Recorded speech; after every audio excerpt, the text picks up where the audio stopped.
Assalamualaikum warahmatullahi wabarakatuh.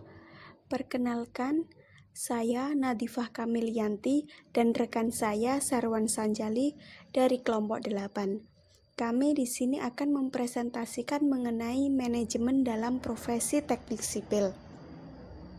Yang akan kita bahas pada kali ini ada 3, yaitu fungsi manajemen, kedua pengendalian proyek, dan yang ketiga monitoring proyek. Manajemen proyek. Manajemen proyek merupakan proses penerapan fungsi-fungsi manajemen, yaitu meliputi perencanaan, pelaksanaan, dan penerapan dengan secara sistematis pada suatu proyek dengan menggunakan sumber daya yang ada secara efektif agar tercapai tujuan proyek secara optimal. Fungsi dari manajemen proyek ada 8 macam. Yang pertama yaitu pelingkupan atau scoping. Scoping menjelaskan mengenai batas-batas dari sebuah proyek. Yang kedua yaitu perencanaan atau disebut planning. Mengidentifikasi tugas apa saja yang dibutuhkan dalam menyelesaikan sebuah proyek. Yang ketiga, perkiraan atau estimating. Setiap tugas yang dibutuhkan dalam penyelesaian sebuah proyek harus diperkirakan terlebih dahulu. Kemudian ada penjadwalan atau scheduling, yaitu seorang manajemen proyek harus bertanggung jawab atas penjadwalan seluruh kegiatan yang ada di proyek. Kemudian pengontrolan atau controlling. Fungsi pengontrolan atau pengendalian ini mungkin saja merupakan fungsi tersulit dan juga terpenting bagi seorang manajer. Apakah proyek akan berjalan semestinya ataukah tidak? Selanjutnya, pengarahan atau directing. Directing mengarahkan seluruh kegiatan-kegiatan tim dalam proyek. Kemudian ada pengorganisasian atau organizing, yaitu seorang manajer proyek memastikan bahwa seluruh anggota tim dari sebuah proyek mengetahui peran serta tanggung jawab masing-masing dalam hubungan laporan mereka kepada manajer proyek. Yang terakhir yaitu penutupan atau closing. Manajer proyek hendaknya selalu menilai keberhasilan atau kegagalan pada kesimpulan dari sebuah proyek yang dijalani. Tujuan manajemen proyek.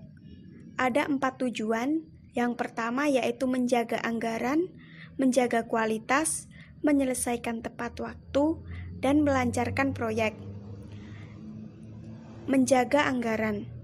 Anggaran merupakan salah satu aspek yang dikaji dalam manajemen ini. Dengan pengkajian tersebut, akan dicari jumlah anggaran seminimal mungkin, tetapi masih dapat menunjang perencanaan kriteria yang telah ditentukan di awal. Kemudian menjaga kualitas.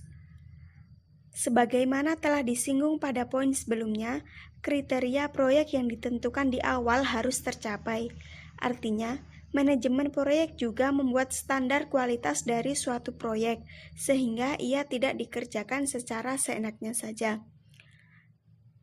Menyelesaikan tepat waktu.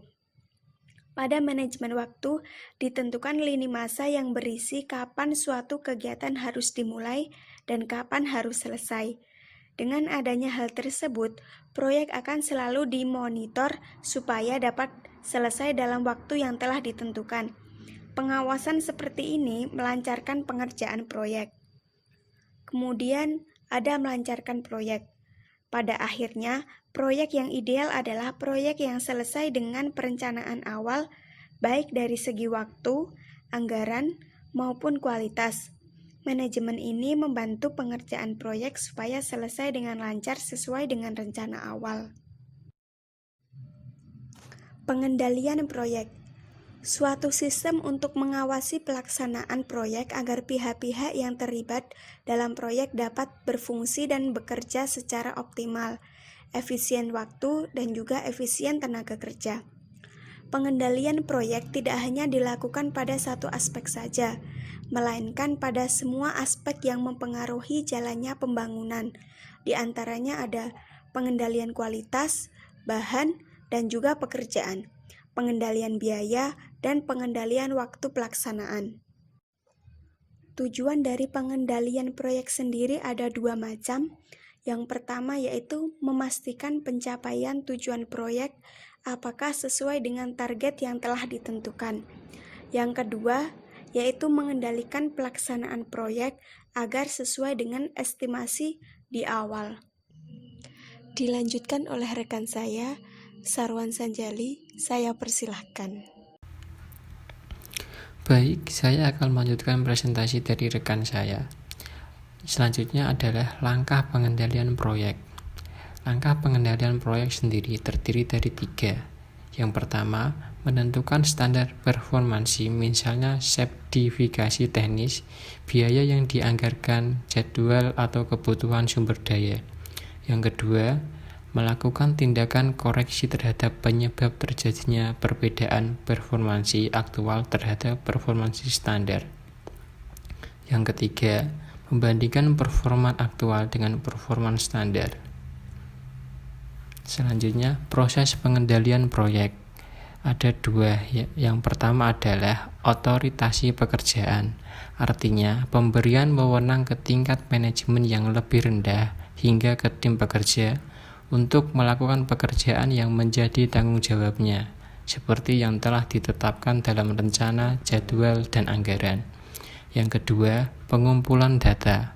Setiap pekerjaan dan biaya untuk setiap paket pekerjaan secara periodik dilaporkan dan dimasukkan ke dalam PCAS. Dari PCAS diperoleh rangkuman informasi mengenai biaya untuk departemen tertentu, untuk periode waktu tertentu, dan untuk sekumpulan paket pekerjaan tertentu.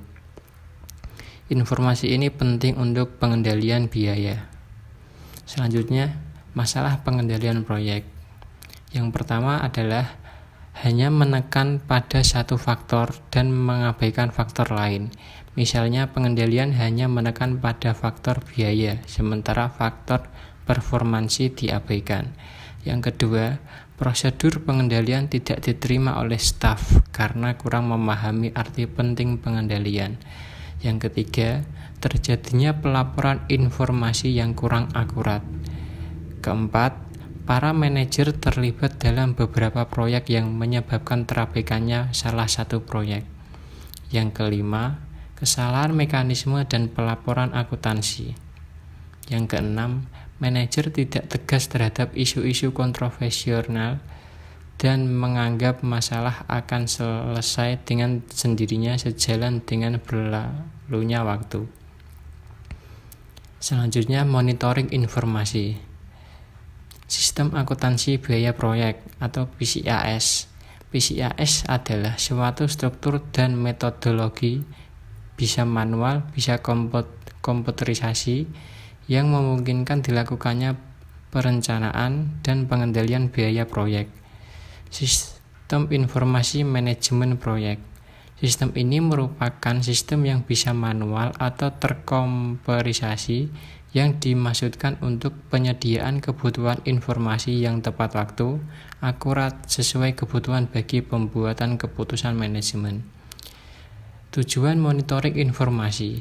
Yang pertama adalah menyediakan informasi yang diperlukan untuk perencanaan, pengendalian, dan ringkasan-ringkasan dokumen. Yang kedua, memisahkan data dari sistem informasi komputer lain ke database proyek. Yang ketiga, mengintegrasikan pekerjaan, biaya, tenaga kerja, dan informasi jadwal untuk menghasilkan perencanaan, pengendalian, dan laporan ringkas ke manajer proyek dan stakeholder. Yang keempat, membantu pelaksanaan proyek secara keseluruhan dalam hal pembuatan jadwal dan jaringan kerja, melakukan alokasi sumber daya dengan teknik leveling, pembuatan anggaran yang meliputi penganggaran biaya variabel, biaya tetap dan overhead, melakukan pengendalian biaya serta analisis performansi, menyajikan laporan dan grafik yang dapat dengan mudah dibaca. Mungkin itu, kurang lebihnya kami mohon maaf. Assalamualaikum warahmatullahi wabarakatuh.